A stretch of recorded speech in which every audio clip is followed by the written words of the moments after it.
Good morning and welcome back to our Lent study at home in Lent.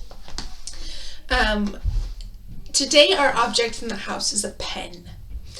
And Gordon talks a lot about how the pen is mightier than the sword and that it's one of the most valuable things that we have, no matter whether or not it's a very cheap little pen like this or a very expensive pen that they've been used to document history and to express thought and for years and years and years and years and years.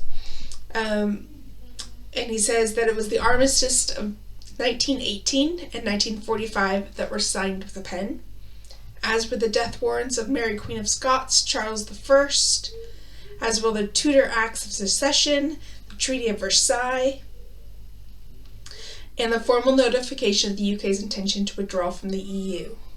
Luther penned his 95 Theses in 1517, and the first Magna Carta was written and sealed in 1215.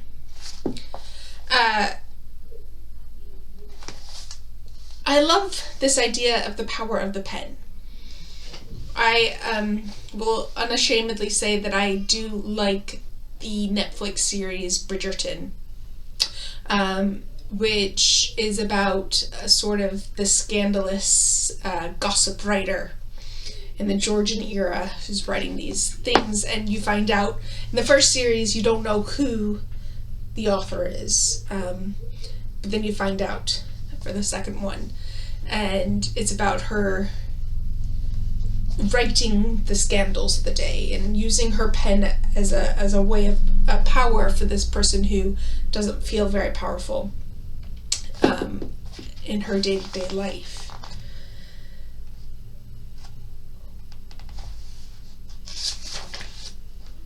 And it reminds me that even nowadays, as churches, we have our church newsletters as a way to communicate. Although they're not handwritten, we use computer to communicate.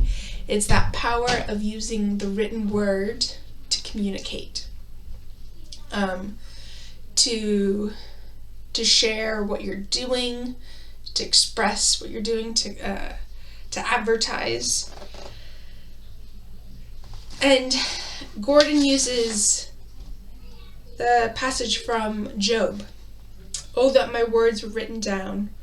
Oh, that they were inscribed in a book. Oh, that with an iron pen and with lead they would be engraved on a rock forever. For I know that my Redeemer lives, and that at the last he will stand upon the earth. And after my skin has been thus destroyed, then in my flesh I shall see God, whom I shall see on my side, and my eyes shall behold, and not another. My heart faints with me. If you say, how will he persecute him? And the roots of the matter is found in him. Be afraid of the sword, for wrath brings the punishment of the sword, so that you may know there is a judgment. But the fact that to write on stone, for it to be engraved forever, my husband often likes to take the kids through really old cemeteries to look at the gravestones and see if you can find the oldest one that you can see, and just to read them and explore. And there's something about that writing in stone, that permanence, that is amazing. But even that Job says that he acknowledges that even all of that will fade, even all of that, but I will still rest in the Lord. Let us join together in our prayer. Jesus, our Redeemer, God's only Son, write your words of mercy on the tablets of our hearts, that we may know ourselves to be saved, and so put our hope in you. Amen. Have a good day. Bye.